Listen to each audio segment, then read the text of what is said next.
Hello बच्चों, कैसे हैं आप सब। स्वागत है आप सभी का बिहार बोर्ड के इस प्यारे से परिवार में। प्यारे साथियों, मैं आपका शिक्षक शुभम सर आज आपको बताने जा रहा हूं एक बहुत ही खास चीज के बारे में जिसका आपको एक लंबे अरसे से इंतजार था। प्यारे साथियों, जैसा कि आपको पता है कि आपका बोर्ड का एग्जाम काफी नजदीक है और लगभग फरवरी में हमारी एक्सपेक्टेड डेट होती है कि हमारा एग्जाम इसी में हो जाता है। तो अंग्रेजी को लेकर बहुत सारे बच्चों की क्वेरी रहती है हर बार, सर कुछ ऐसा हो जाए, सर कुछ ऐसी चीजों को आप बता दिए जिससे कि हमारी चीजें थोड़ी सी आसान हो जाए, जिससे हम एग्जाम को बिल्कुल पॉइंट टू पॉइंट क्रैक कर सकें। तो प्यारे साथियों, आज मैं आपके लिए लेकर आया हूं एग्जाम रिलेटेड पोस्टमार्टम। पोस्टमार्टम का मतलब होता है कि हम एक एक चैप्टर का पोस्टमार्टम करेंगे, मतलब क्या क्या चीजें होती हैं, कहां कहां से क्वेश्चन बन सकते हैं, क्या क्या इनके डायमेंशंस होते हैं, क्या क्या इनका क्राइटेरिया होता है, उन सारी चीजों को आज हम देखने वाले हैं आपके बीच में। प्यारे बच्चों, आज मैं लेकर आया हूं एक ऐसा चैप्टर जिसका नाम है poetry sweetest love I do not गो, जो कि पहला चैप्टर है बाय जॉन डन के द्वारा। ठीक है, ये मोस्ट इंपॉर्टेंट चैप्टर है। अच्छा, पहला चैप्टर कोई भी हो, चाहे वो फिजिक्स हो, केमिस्ट्री हो, मैथ हो, हिंदी हो, कोई भी हो, चाहे बायो की ही बात करूं मैं, तो हर जगह क्या होता है, पहला चैप्टर इंपॉर्टेंट होता है। रीजन कि जब एग्जामिनर जब अपनी बुक को खोलता है ना, तो पहला चैप्टर उसको दिखता ही है। इस वजह से क्या होता है कि पहला चैप्टर लगभग क्या होता है, अधिकतर विषयों में ये हमारे लिए इंपॉर्टेंट होता है। तो आज आइए देखते हैं, बिल्कुल समय को न बर्बाद करेंगे, हम बिल्कुल आपको दिखाएंगे आज हम कि sweetest love I do not गो में ऐसी क्या चीजें होती हैं जो आपके लिए मोस्ट इंपॉर्टेंट है, ऐसी क्या चीजें होती है जिससे आप हर बार एग्जाम में क्या होते हैं, फंस जाते हैं, ऐसी क्या चीज होती है जो कि आप हर बार 1 2 4 नंबर 10 नंबर से आप चूक जाते हैं स्टेट टॉपर या डिस्ट्रिक्ट टॉपर बनने से। ठीक है, आइए देखते हैं, एक एक चीजों को देखेंगे बहुत अच्छे तरीके से। तो आज मैं इस पे डिस्कस करने वाला हूं आपसे, पता किस पे, आज मैं आप पे इससे आज मैं इस चैप्टर पे डिस्कस करने वाला हूं आपसे कि जो ऑब्जेक्टिव्स बनते हैं कैसे बनते हैं। जैसे कि अगर आपसे पूछ लेगा कि who is known as a metaphysical poet, तो आप बता दोगे सर जॉन डन को बोला जाता है। जॉन डन पैदा कब हुए थे, व्हेन डिड ही बॉर्न, आप बताओगे सर 1572, मतलब 1572 में पैदा हुए थे। कब मर गए, एंड 1631 में वो मर जाते हैं। ठीक है, उनकी वाइफ का नाम एनी। ये दो डायरेक्टली क्वेश्चन बनते हैं जो हर एक बच्चे को पता होता है कि हाँ बता दोगे, who is the son of father, आप बता दोगे बापू जी को, गांधी जी को बोला गया। कुछ ऐसे क्वेश्चन होते हैं जिसका आंसर सारे बच्चों को पता हो, मतलब एक क्लास में बैठा पूरा हुजूम सबको पता होता है कि इसका आंसर ये होगा। लेकिन कभी कभी जब एग्जामिनर, ध्यान सुनिएगा मेरी बात को, कभी कभी जब एग्जामिनर क्या करता है, चैप्टर के बीच से क्वेश्चन निकाल के दे देता है, लाइन को पकड़ लाइन को निकाल के चिपका देगा आपके सामने। At that time you will get shocked, अरे ये क्या हो गया। एक लाइन कोई बीच से निकालता है, एग्जामिनर आपके सामने उठा के पुट कर देगा, आपसे पूछेगा किसने लिखा, लाइन बताओ, और तुम फैल गए वहीं पे, अरे सर ये तो पता नहीं मेरे को। एग्जामिनर एक लाइन निकाल कर दे देगा, पूछ लेगा ये लाइन कहां से ली गई है, अब आप फैल गए, अरे यार ये क्या था। तो आइए आज उसी पे चर्चा करने वाला हूं कि देखिए चैप्टर के बीच से एग्जामिनर कैसे लाइन आपको निकाल कर देता है और आप कैसे हो जाते हैं ब्लैंक उस एग्जाम हॉल में। तो प्यारे बच्चों, जैसा कि आपको पता है कि sweetest love I do not go for weariness of the nor in hope the world can show fitter love for me uh but is that I. Chapter सबको पता है, सबने पढ़ा चैप्टर के बारे में कि इस चैप्टर में sweetest love do not go I do not गो में ये अपनी प्रेमिका से कहते हैं ना कि मैं तुमसे थका नहीं हूं, अगर तुमको लगता है कि ये संसार मुझे ज्यादा प्यार कर रहा है तो उससे ज्यादा मैं तुमसे प्यार करता हूं। क्वेश्चन कैसे बनते हैं, क्वेश्चन के इस मेथड को आज आपको मैं दिखाने वाला हूं। जैसे मान लीजिए ये पहला पैराग्राफ है पोएट्री का, चैप्टर नंबर फर्स्ट का क्या है, ये पहला पैराग्राफ है। ध्यान से सुनिएगा सारे बच्चे, कौन सा पैराग्राफ है ये पहला पैराग्राफ है कि इससे क्वेश्चन कैसे बन सकते हैं। आज आपको बताऊंगा यहां पे नेम द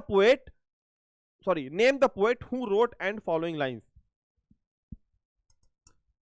टैग लाइन आपकी क्या है पता है,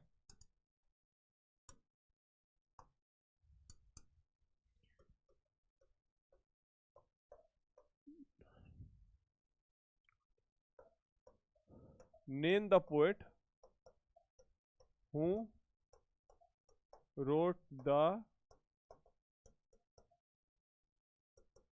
फॉलोइंग लाइंस। मतलब ये क्वेश्चन जो बनता है name the poet who wrote the following lines, इसका मतलब है कि आप दी हुई लाइन के पोएट का नाम बताएं, दी हुई लाइन के पोएट का नाम बताएं और इसको लिखा किसने है आप ये भी बताएं। अच्छा, क्वेश्चन बनते कैसे हैं, तो बेटा दो टाइप के क्वेश्चन बनते हैं। पहला तो पूछ लेगा आपसे इज टेकन फ्रॉम, क्या पूछ लेगा, इज टेकन फ्रॉम, लाइन ली कहां से गई है। दूसरा पूछ लेगा आपसे is composed by, is composed by, ठीक है, इसको लिखा किसने है। ध्यान सुनना, लाइन ली कहां से ली गई है, एक क्वेश्चन ये पूछेगा, दूसरा पूछ लेगा लिखा किसने है। क्या लिखा किसने है, ये क्वेश्चन पूछ लेगा। और बहुत सारे बच्चे क्या होते हैं बेटा, हर बार एग्जाम में यहीं पे हो जाते हैं ब्लैंक, क्योंकि उनका माइंड उस समय वहां पे काम ही नहीं करता कि यार भाई ऐसे भी क्वेश्चन बन सकते हैं क्या, क्योंकि हमने तो लाइन बाय लाइन रट के गए हैं, क्योंकि एग्जाम हॉल में हम क्या करके गए हैं, लाइन बाय लाइन रट के गए हैं। जैसे आपको यहाँ पे बताता हूँ मैं, sweetest love I do not गो लिखा है, ठीक है। मान लीजिए एग्जामिनर क्या करेगा, पूछ लेगा आपसे, ध्यान से देखेंगे, nor in hope the world can सो, इतनी लाइन केवल देगा और उसके आगे दो क्वेश्चन बनाएगा। पहला क्वेश्चन पता क्या बनता है, पहला क्वेश्चन बनेगा is taken from, is taken from, ये लाइन ली कहां से गई है। दूसरा क्वेश्चन पूछ लेगा इज कंपोज्ड बाई, इस लाइन को लिखा किसने है, ये आपको कोई नहीं बताएगा। ध्यान से देखना, इस चीज को आपको कोई नहीं बताएगा जो आपको मैं बता रहा हूं यहाँ पे। This is the most important segment of the poetry guys, बहुत इंपॉर्टेंट है, ठीक है।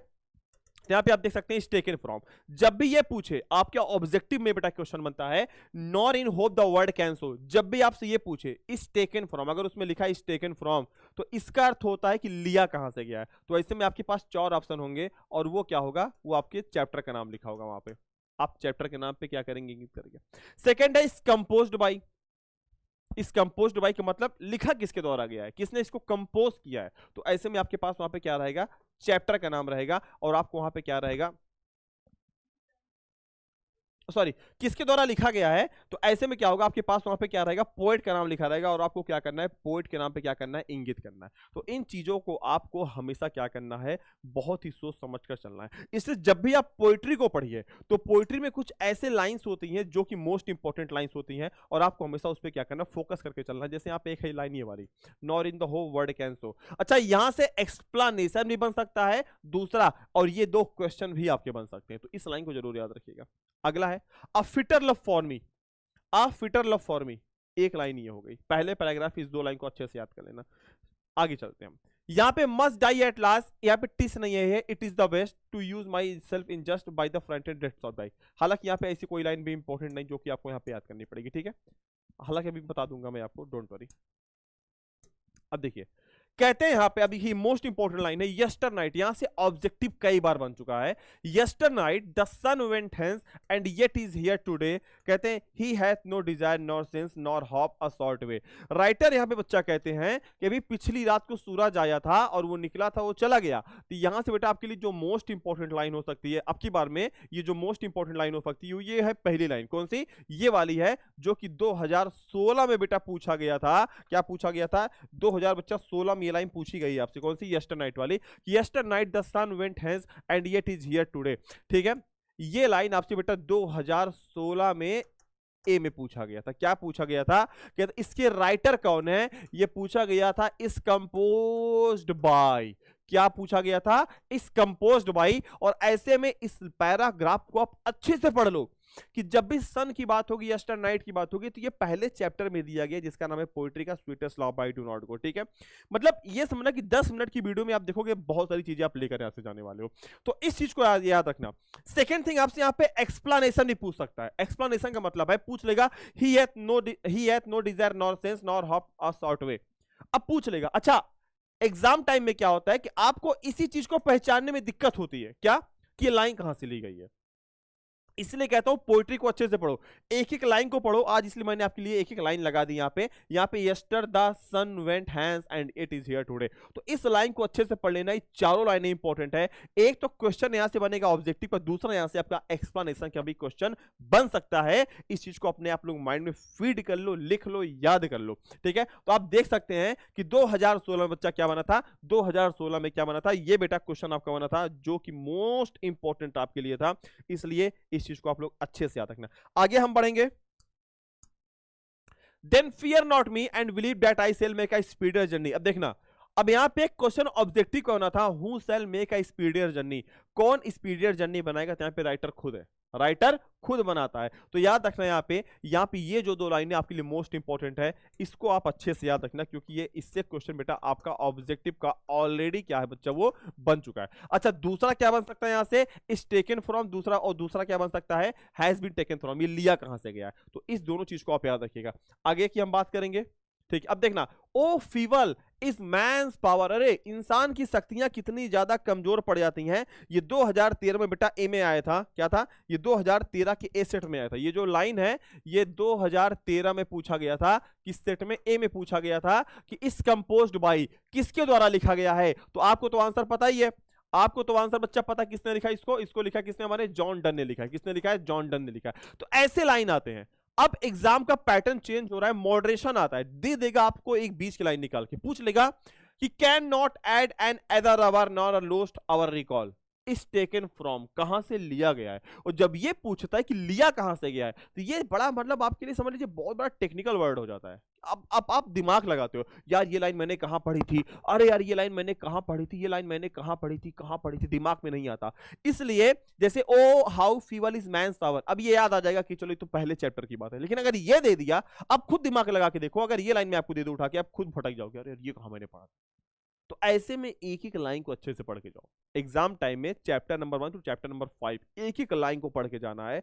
एग्जामिनर कहीं से भी क्वेश्चन निकालता है तो आपको क्या करना है, उसको क्रैक करना है। तो मतलब आप इस चीज को याद रखना है, यहां से आपका एक्सप्लेनेशन वाला भी क्वेश्चन बन सकता है। किसका बन सकता है, आपका यहां से एक्सप्लेनेशन वाला भी क्या है बच्चे, क्वेश्चन आपका यहां से क्या हो सकता है बच्चा, आपका क्वेश्चन यहां से बन सकता है। ठीक है, अगला देखते हैं। But come but chance we joined it our strength and we teach it art and length itself over us to advance। अच्छा देखना यहाँ पे जो सबसे इंपॉर्टेंट आपके लिए बच्चा लाइन है यहाँ पे, ठीक है। अब यहाँ पे हमको लगता है कि आपके लिए कोई इंपॉर्टेंट लाइन नहीं, एक लाइन जरूर आप याद रखना, ये वाली कौन सी, ये लाइन अच्छे से एक बार पढ़ लेना। And we join to our strength and we teach it art and length. तो जो ये आर्ट एंड लेंथ वाला वर्ड है ये आपके चैप्टर नंबर 1 में ही आया है, इसलिए इसको आप भूलना मत। ठीक है, तो इन दोनों लाइन पे थोड़ा सा आपकी बार फोकस करके आपको जाना है। अगली तरफ हम बढ़ते हैं, आगे थोड़ा सा हम बढ़ते हैं। अब ये लाइन पूछा गया क्या कि व्हेन दाउ साइटेस्ट नॉट विन, जब तू रोती है तो तुम्हारे मुख से आवाज नहीं निकलती है, यही मेरे लिए क्या है, सबसे बड़ा कारण है। तो ये जो लाइन आई थी 2009 में, अरे सॉरी ये लाइन कब आई थी, ये 2009 में बेटा क्वेश्चन आया है आपका। ये कब आया था, ये 2009 में आया था, 2009 में ए में आया था। क्या पूछा गया था कि इसको लिखा किसने है।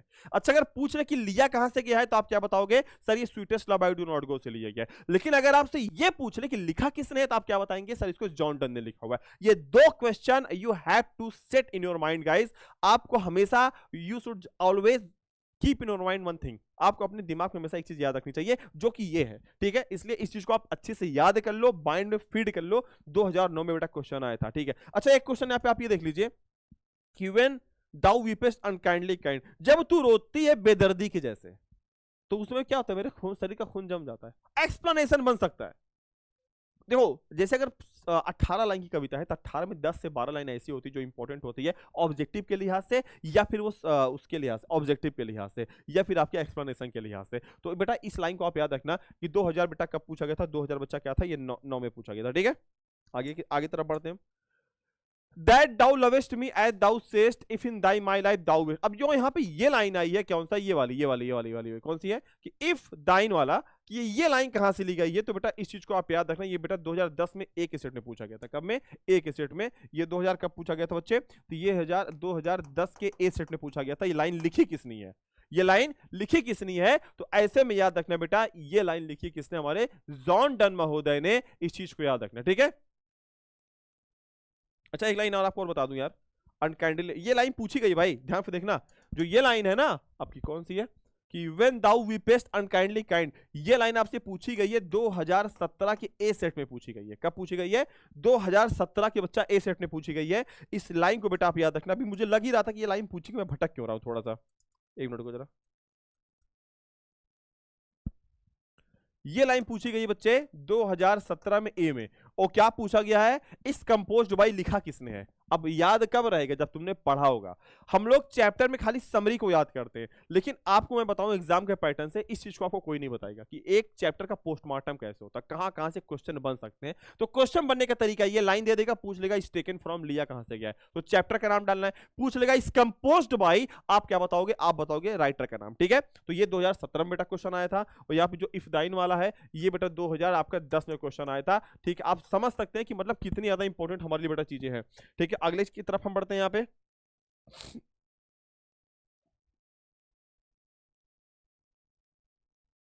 Late not thy divining heart forethink me any ill destiny may take part and may by the fairest fulfil. इसमें हमें कुछ है क्या?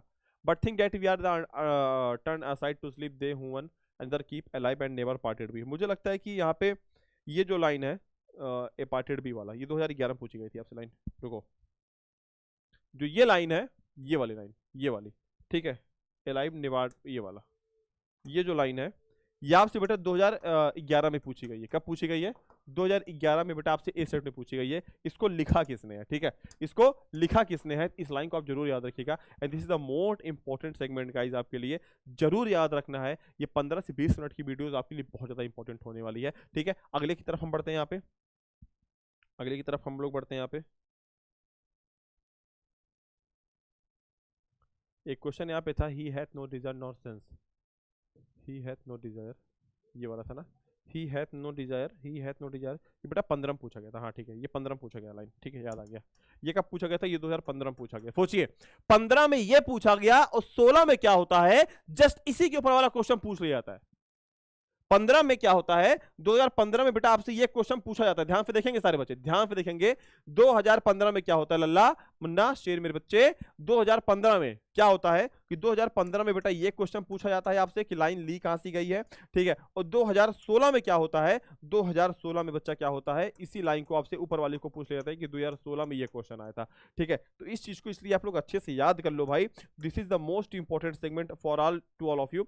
ठीक है, क्योंकि हमारे लिए बेटा हर एक सेगमेंट हमारे लिए बेटा इंपॉर्टेंट होता है, इसलिए एक एक चीज को आपको अच्छे से याद करके चलना है, क्योंकि आपके लिए हर एक चीजें इंपॉर्टेंट होती हैं। इसलिए इन चीजों को आप अच्छे से आगे करके चलिए। बाकी ठीक है, ठीक है। और आशा और उम्मीद करता हूं कि सारे बच्चों को समझ में आया होगा। और एक बार हाँ, आपको एक चीज और बताना चाहता हूं मैं कि आपको एक चीज और बताना चाहता हूं मैं यहाँ पे। ये तो मान लो आपके ऑब्जेक्टिव का सेगमेंट था। अभी आपको मैं एक चीज बता दूंगा, आप शॉक्ड हो जाओगे। पता क्या? ये लाइन जो है, ध्यान से देखना, he hath no desire nor sense, इस लाइन का 2024 में एक्सप्लानेशन पूछा गया था। 2024 में बच्चा क्या होता है? 2024 में ए सेट में क्या होता है बच्चा? इस लाइन का आपसे क्या पूछा जाता है? एक्सप्लेनेशन पूछा जाता है। 2015 में यहां से ऑब्जेक्टिव निकलता है, 2016 में यहां से ऑब्जेक्टिव निकलता है, 2024 में इसी सेंटेंस का क्या होता है बच्चा? आपसे एक्सप्लेनेशन पूछा जाता है। तो इस चीजों को आप याद रखना आज, इसलिए मैंने एक एक लाइन का पोस्टमार्टम मेथड लगा दिया आपके लिए, कम से कम आपकी चीजें बहुत ही बेहतर, बहुत ही शानदार ढंग से हो सके। तो प्यारे साथियों, ये छोटी सी वीडियो सिर्फ आपको डेडिकेटेड करता हूं। मैं बिहार के उन तमाम लाखों बच्चों को इस वीडियो को डेडिकेट करता हूं जो बच्चे इस मेथड से परेशान रहते हैं कि सर कैसे याद करेंगे लाइन को। तो आज जो जो इंपॉर्टेंट लाइन थी गाइस, वो मैंने आपके सामने रख दिया। प्लीज एक बार अपने बुक में इस बुक को ऐसे अंडरलाइन कर लेना। बुक को इस पर्पज से मत रखो कि सुंदर लगेगी, बुक में खूब लिखा करो, बुक को एकदम गोज गाज डालो। ठीक है, और ये आगे चल के आपके लिए बहुत इंपॉर्टेंट, बहुत ही ज्यादा आपके लिए ये पेनिशियर साबित होगा, बहुत ज्यादा रामबाण साबित होगा। तो प्यारे साथियों, अगर आपको लगी हो वीडियो ये अच्छे, तो प्लीज कमेंट करिएगा सारे लोग। अगर आप चाहते हैं कि सर ऐसे ही एक चैप्टर राइटर के ऊपर आ जाए, पोएट के ऊपर आ जाए, और आगे इस सेगमेंट को अगर आप कंटिन्यू कर दें तो हमारे लिए बेहतर होगा। तो बच्चा यार, ये डे 1 की आज पहली वीडियो थी। अपना प्यार दीजिएगा, ज्यादा से ज्यादा कमेंट करिएगा, लाइक करिएगा, इसको शेयर करिएगा, सब्सक्राइब करिएगा, और अपने तमाम दोस्तों को भेज दीजिए जो थोड़ा सा परेशान है। कहते नहीं, विद्या बांटने से बढ़ती है, इसको प्लीज आप ये काम करिएगा। और हाँ, आपके जो भी अच्छे कमेंट हो डालिएगा, अगर आपके नेगेटिव कमेंट हो तो उस नेगेटिव कमेंट को भी मैं पढ़ूंगा, जिससे अपने अंदर में सुधार करने की और कोशिश करूंगा। ठीक है, तो ये पहला चैप्टर ऑब्जेक्टिव एंड एक्सप्लेनेशन के लिए से गाइस आई डेडिकेटेड यू, आपको मैंने डेडिकेट किया है। और अगली बार इसे और शानदार हम वीडियो बना के आपके लिए लेकर आएंगे, जिससे कि आप अपने एग्जाम टाइम में आपको पेज ना खोलना पड़े, आपको ढूंढना ना पड़े। 20 मिनट की वीडियो देखोगे, तुम्हारे सारे के सारे तुम्हारे ये डाउट्स क्लियर हो जाएंगे। ठीक है, तो प्यारे साथियों, ये मोस्ट इंपॉर्टेंट सेगमेंट था जहां से आपका लगभग 6 नंबर बनने वाला है। 4 नंबर का एक्सप्लेनेशन बनने वाला है, साथ में 2 नंबर का आपका लगभग बनने वाला ऑब्जेक्टिव। तो ये 6 नंबर की वीडियो समझ लीजिए, 20 मिनट में 6 नंबर आपके डन। तो प्यारे साथियों, मिलता है अगली क्लास में, तब तक के लिए आप सभी को बहुत बहुत धन्यवाद। कमेंट जरूर करिएगा, आपके कमेंट का आंसर हो। तब तक के लिए आप सभी को नमस्कार, जय हिंद, जय भारत।